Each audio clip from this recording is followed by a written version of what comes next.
I'd like to now introduce Stephen Griffiths as a right of reply, I guess. Stephen is the Shadow Minister for Local Government, so I'll hand over to him. Thank you.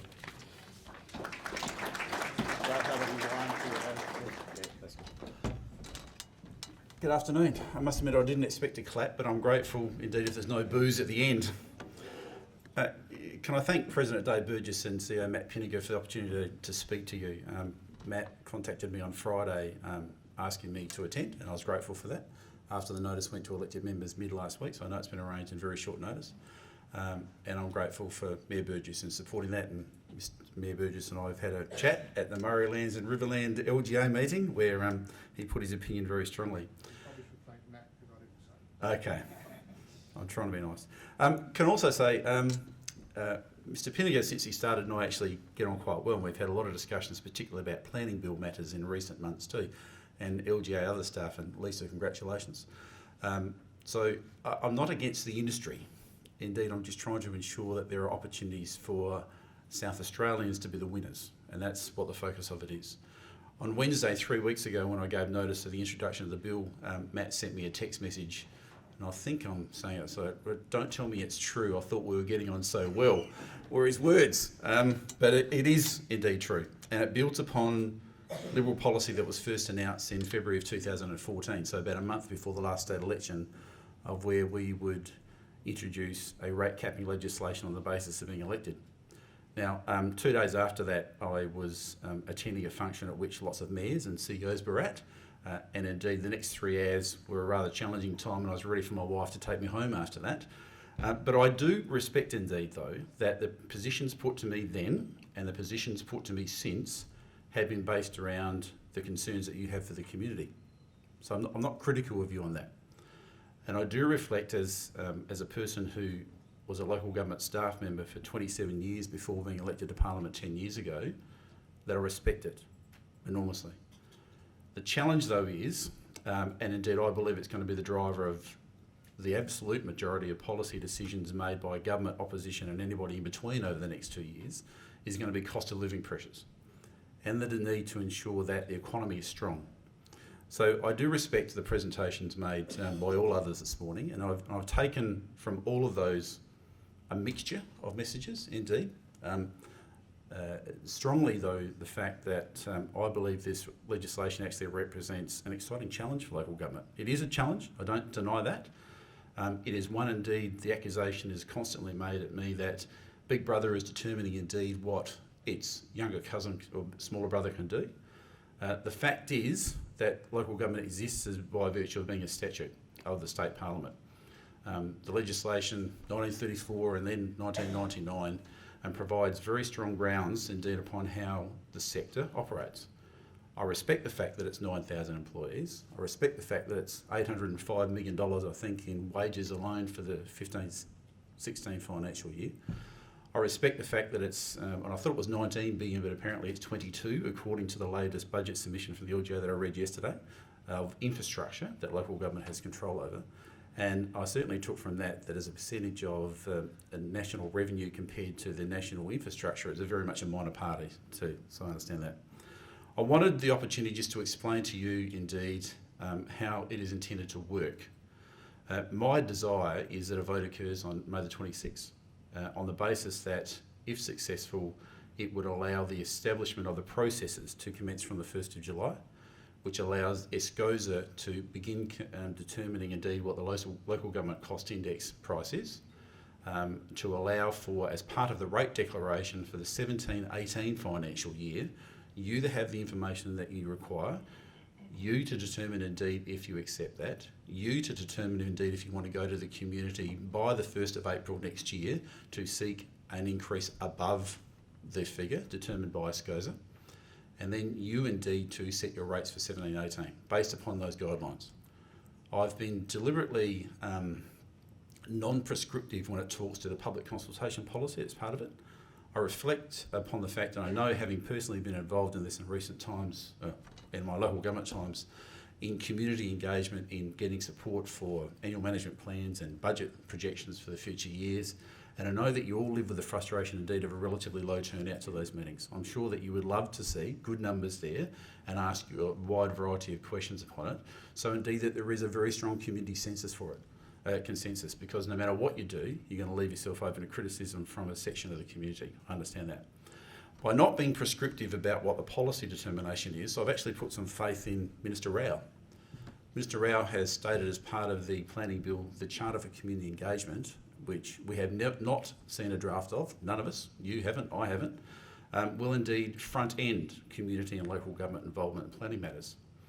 I want to make sure that on the basis of that being one of the initial focuses of the Planning Commission that's to be established as part of the legislation also, that I use those best practice guidelines indeed to ensure that as part of the rate capping legislation, there is the opportunity for communities and local government to have the meaningful debate indeed about what their shared vision is for infrastructure and service provision. So that's why I've determined some specific dates. I have deliberately used ESCOSA, Emergency Services Commission, because I do not want this to be a political argument. I want to ensure that facts are used, not political opportunism, not popular politics, but indeed facts that have a basis behind it and allow a review to take place, allow an alternative position to be put, allow community engagement to occur, to reach an outcome that provides you with the budget capacity to service your community's needs based upon what their feedback is. I do indeed take from the submissions made today that there is opportunities to review. That's why I have deliberately chosen for a 2-month consultation period.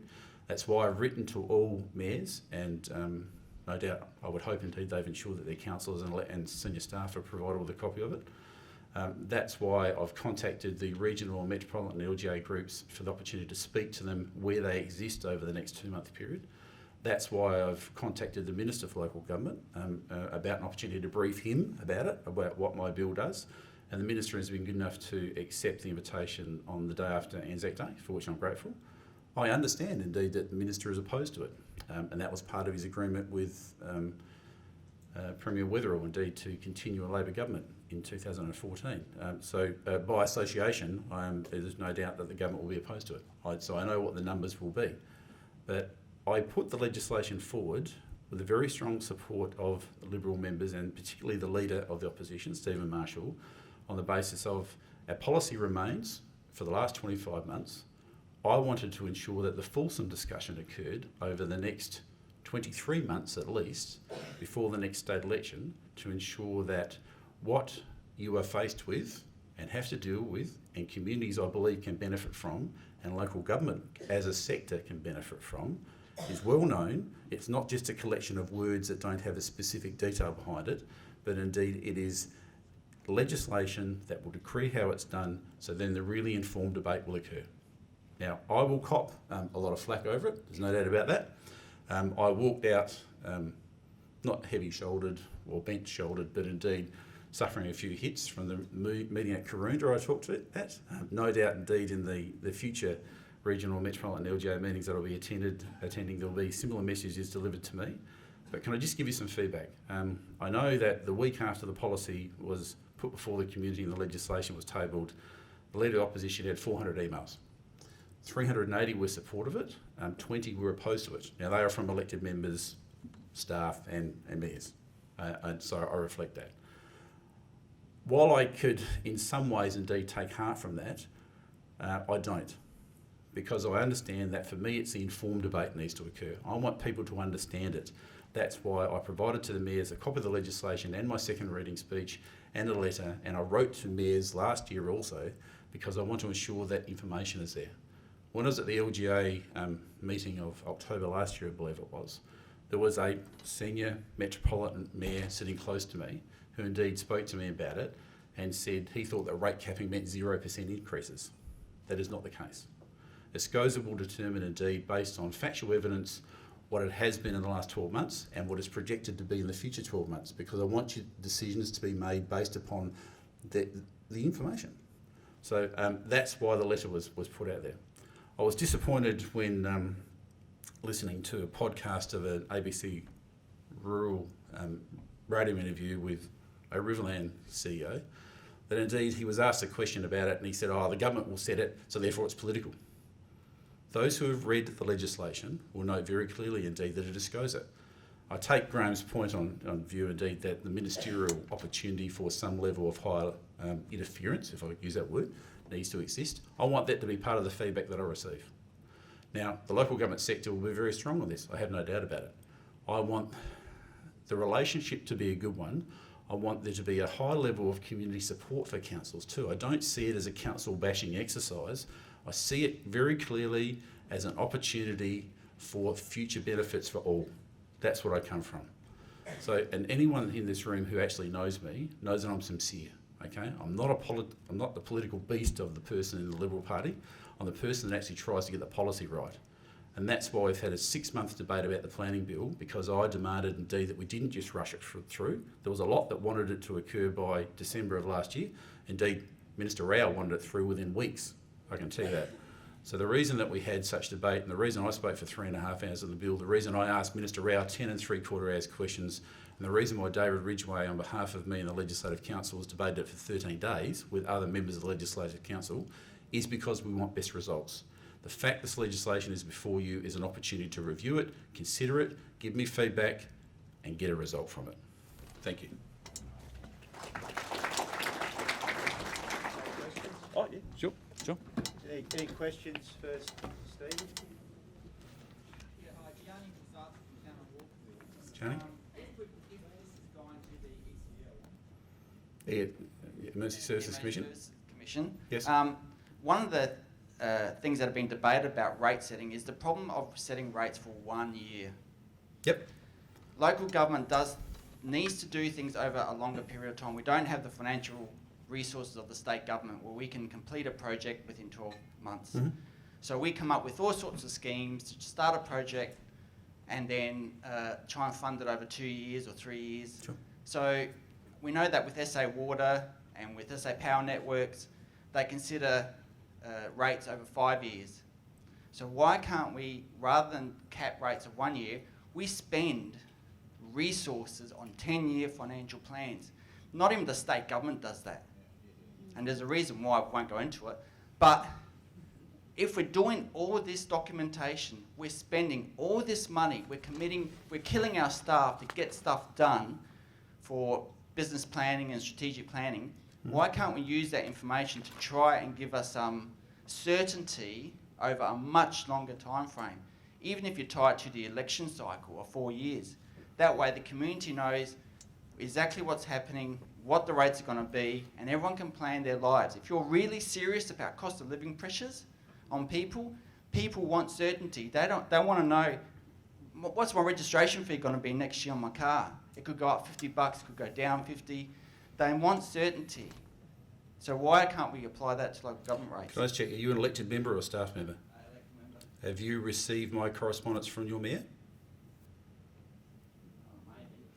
Okay, can I refer you then? Thank you, I appreciate that then. Can I refer you then to actually one of my clauses, which is clause 153.16a1, which talks about the fact that you can apply for an exemption up to a 5-year period. I have tried to factor in as much as I could humanly possible consider is some of the best practice examples from the other states that have already done it, and indeed my own knowledge of local government and about the flexibility it needs for opportunities. And that's one. I've already put 5 years into it. Question at the back. Sorry? It's an exemption, not a normal rate.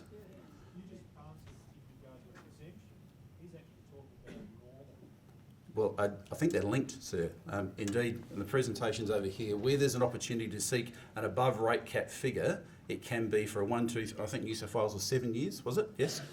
Indeed, the provision of the legislation is for the 1, 2, 3, 4 or 5 years above the rate cap figure. All right, can we just move on to... Mr Griffiths, Bob Randall, Deputy Mayor at Charles Sturt Council. The House of Assembly Finance Committee is doing a review Yep. and a report on rate capping. Yep. Why have you chosen to preempt that report and make your move now without waiting for the results of that committee to report to the Parliament? Thanks for the question, Bob. I actually drafted the terms of reference too, okay, so I'll be open on that. I know I gave it to my colleagues that are on the committee. I didn't expect it to take this long, I must admit.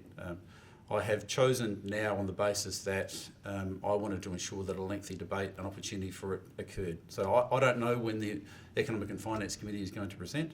It's certainly not likely to be in the next month as I understand it, so it's presumably sometime 2-3 months. So look, I will accept criticism for the timing of it, but I've done so on the basis of ensuring that there is a lengthy time frame for the legislation to be understood and reviewed. I have read Graham's evidence given to. Thank you for the speech that you just made. But, my question is, as a local member for Unley, and I welcome you to my sacred site. Thank you. What is the position you have with piggybacking on council rate notices? I, for instance, refer to the Quango, it's the Land Management, Natural Resources Management levy, and that is snuck in with our rates. The ratepayers don't understand that it's actually going elsewhere. And we've spent, I think, $4 to $5 million propping up this Quango for 4 years to the tune of about $5 million. So would you in fact look at pegging the rises for a body like that, which last year raised its take from Unley by 13%? Sorry, can I just seek clarification? I'm not on NRM levies. Sorry, yes. When you refer to Quango, I think it was. That's not a term I'm familiar with. And look, local government. I was part of local government at the time of the suggestion of NRM boards and the collection of the levy. I've taken very strongly the words from Mr. Pinniger of the fact that councils are concerned by that, given the significant increases projected this year and next year and in the future years. I don't see NRM levies as actually being part of it. That's determined by another body. You are the collection agency for it. I look purely upon the income that councils receive to carry out their own works.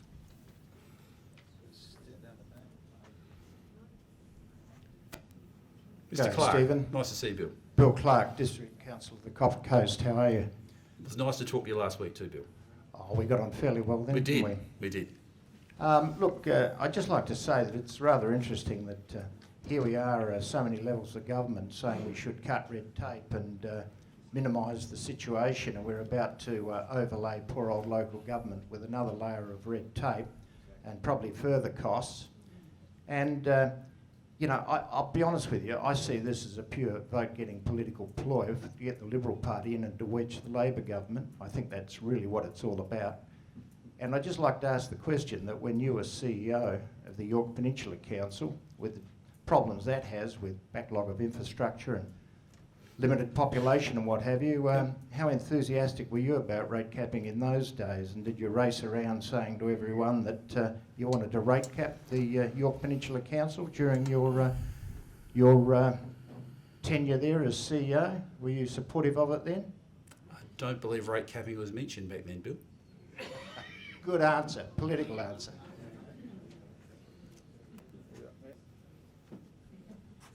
Yes, Stephen, thanks very much for coming. It's a brave manoeuvre. Yeah. I didn't encounter you in local government, but I'm elected member. I'm the mayor of the Flinders Ranges Council, and there is certainly some discussion about your involvement in local government up there. Yep. So if rate capping wasn't an issue then, as I understand it, there was rate capping during the council amalgamation period. Like, how did that work? Because like, you've used the terms populist politics and council bashing. They are things I see in this. That might just be me. But there are practical ramifications for this. So if there was rate capping involved, then how did it work for you? And what sort of rate increases were happening with the councils in relation to CPIs while you were involved in local government, and how would that have been impacted? We're going back to the 1996-97 period indeed. My recollection is it was 3 years, I think it was. For example, I also know there was a local government grants commission provided additional monies up to councils for a 3-year period if it was 2, 3 or 4 councils that amalgamated to. Look, I must admit I don't remember the specifics, Mr Mayor, indeed, of it. A lot has occurred in my life since, and I suppose the legislation that I put before you in hopefully some level of detail today and for you to review and give me feedback on is based on future. I'm a believer in history helps guide our future decisions. I understand that completely.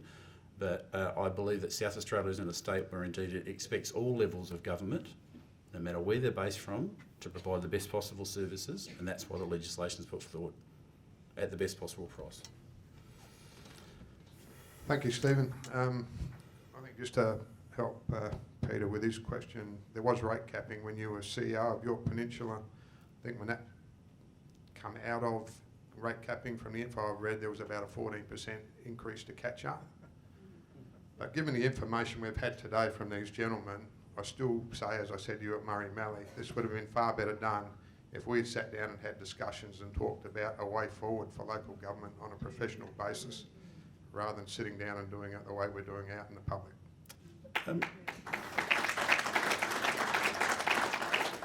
Mr. Mayor, Mr. President, I respect your words on that, but I can say I'm a person that believes that legislation that sets out the guidelines of how it's intended to operate indeed gives you specific examples of it, and that the collective discussion does need to take place. So in the last 25 months, Mr. President, then, has the LGA provided it to me? It's not even in your 2036 document, I don't believe, Stephen. Cost efficiencies are, sir. Bill Spragg, Mayor of the Adelaide Hills, Stephen. Mr. Mayor. Just adding to the Mayor of Flinders Ranges comment, the Adelaide Hills Council is a merger of 4 councils, and we were rate capped for 3 years, and after the rate cap went off, we had to increase our rates about 10% to try and catch up. The Local Government Grants Commission only maintained the payments they paid to the previous councils, so they didn't actually give any extra. Oh, there was. And no, they didn't give any extra. And what happened was that after the freeze period that they had a period where they guaranteed that no merged councils would lose anything. They then took Adelaide Hills Council down to the minimum, so it was a double whammy, and we have to make up that particular gap as well. Now, coming back to the first comment about we have to go through all these planning things, of course every council has a long-term financial plan. Mm-hmm. You talked about exemptions. Now, we've got a long-term financial plan where we based it on CPI plus a factor to catch up on our infrastructure backlog. Mm-hmm. The factor varied over the 10 years, so it started high, then went down. Mm-hmm. How would your exemption handle a process where the long-term financial plan talked about different levels of rating over a period of time? Yeah, thank you. That's a very good question, Mr. Mayor Spragg. I've taken, and indeed today's been a positive feedback from me, where I think it was John that referred to New South Wales, and there was different percentages for different years above the rate peg figure that you quoted that IPART sets in place. John, wasn't it? Yes. So on the basis of, for the 5-year period that this legislation proposes, even if you have a longer financial management plan, on the basis that you use the first 5-year component of that as part of the community consultation and the justification for an above rate cap percentage increase, and it is on different percentages, I don't see it locked into a certain percentage above what a rate cap figure is for the full period that the council might choose to apply for. I see that the flexibility does exist for it to be a varying amount above that. Mr. Rufus. Hello, Stephen, how are you? Nice to see you. Stephen Rufus, CEO of the Orroroo Carrington Council, once where you were as well. I was. Blessed to be. I've been involved in local government, as you know, for about 30 years. It's too long. Now, the question I have, and it'll be remiss of me to not ask this on behalf of our council. Now, just for everyone's perspective in this room, our council receives more income from the FAGS grant than what we do from rate revenue. Yep. Now, the impact on our council over the last couple of years and continuing impact is associated with the FAGS grant being, the indexation being frozen. So rate capping provisions are going to have an impact significantly. Obviously, we move our rates by 10%, just for everyone's reference. That means I get an extra $76,000. So that's just an interesting figure just to put in the back of your mind. But we still have to provide the services to the community. Now, that puts our council in perspective. So there's challenges for our council. Now, with John Comrie as our Audit Committee Chairman, it means that we are going to do significant reviews of how we do business. Now, I didn't mention services. Yes, we are looking at our service levels, and we have some 1,600 kilometres of unsealed road. Mhm. But I see the challenge for us, and I also see the challenge for local government, is that we need to review how we do our business, how we manage our costs. And I will pick on the one thing that is out of kilter, and that is the wage increases that have been subject in local government, which is well out of context in the private sector. And I think there's a lot of issues that need to be considered, and here's our opportunity to actually not use rate capping as an excuse, but to certainly look at all those reforms and to take into account regionalisation of services with particular regional areas, etc. And I'm interested in your views on those points. Well, I must admit, Steve, I'd consider that more comment than actual questions. And can I say, I remember indeed when Orroroo Council's revenue was $300,000 and Carrotons next door was $50,000. So I don't deny indeed that you operate as best you can within the limits provided to you by the community. The Grants Commission impact is a factor, absolutely. I would expect that to be part of the discussions that I have with the LGA as a representative body to ensure that on the basis if legislative change needs to occur and that to be factored in and that to be some form of direction to the SCOSA, indeed in its determinant of the local government cost index, that I would accept that completely. We've got time. Yeah, Neville Piper from Southern Mallee. I just don't know how this SCOSA is going to work, picking this out. We've had spud growers in our area. We used to be dryland farmers. We've grown one sheep to a hectare, which is probably 50 kilograms you take off a hectare. Now we're taking 50 tonnes a hectare off and wrecking the roads, which was only tracks. So we'd have to go to SCOSA and ask to get our rates lifted. And going by what you said before, at the Victorians in New South Wales, it cost them, 70 grand to go to SCOSA to lift their equivalent to SCOSA to ask for a rate capping raise. What council's going to come up and be able to afford to go to SCOSA and say, right, we want to we want to lift our rates, and if we don't get it lifted, we'll be out of pocket, and a couple of years we'd be broke if we keep going like that, because the cost that they said in New South Wales are pretty damn expensive, and if you keep going back year after year and you don't get given an increase, who's going to pay? Who's going to come up with this sort of day? It's money that small councils can't afford. A good question, Mr Mayor. Indeed, the bill is silent on what some form of application fee may be, indeed for review to take place, because I want that to be part of the feedback. And I can't set that either. When it comes to the level of internal resources required for a council indeed to seek something above the percentage increase, that is a challenge, absolutely, yes. And I know that within small organisations, it is very hard to find spare capacity to do these sorts of things. I think you would agree, though, that the necessity to engage with the community is a strong one, and you're an example, indeed, of where a shift in industry has created significant pressures, and that's why the legislation includes the provision for growth area councils to seek above that figure. Now, the argument has to become then, does growth area, is it fixed upon population increases? Probably can't be. But is it actually expanded to include opportunities where industry changes create traffic movements, as your example indeed, that puts additional costs upon it? Now, when it comes to the internal costs and how you meet that, that has to be part of the ongoing discussion. And that's why I put the legislation out there really, so I can actually understand the implications of that. And I appreciate you bringing the fact to me. Are you staying for lunch? Unfortunately, no, Parliament's still on, so I have to go back. We've got time for one more question. Just here. Linda Yates, Holdfast Bay Council.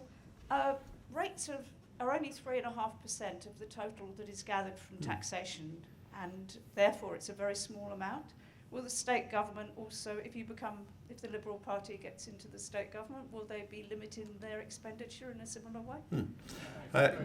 Good question. And indeed, Chris Russell from the LGA raised exactly the same point, and Chris is at the back. But he extended it by saying, indeed, can the legislation include a provision to demand, indeed, that state government taxation and levy increases are limited in the same way? But by virtue of the fact that I'm seeking to amend only the Local Government Act, I can't do that. Okay, Chris. So I should have given a more fulsome response at the time instead of saying one word to you that might have frustrated you, because it frustrated me. I said at the very start, indeed, of this contribution that from the Leader of the Opposition, Stephen Marshall's point of view, he is based around efficiencies. Now, this is an example of a policy. He expects exactly the same thing of all ministers, the Treasurer number one, indeed to ensure that on the basis that if we're blessed enough to get elected in 23 months' time, that indeed we put before South Australians a plan for efficiency of service delivery, increases at an absolute minimum to give them some surety because it all reflects upon cost of living pressures. I personally am not the Shadow Treasurer, can't give that absolute assurance, but I give you the assurance that it's part of the discussions that we hold as a collective group every day. Thank you. Thank you, Stephen.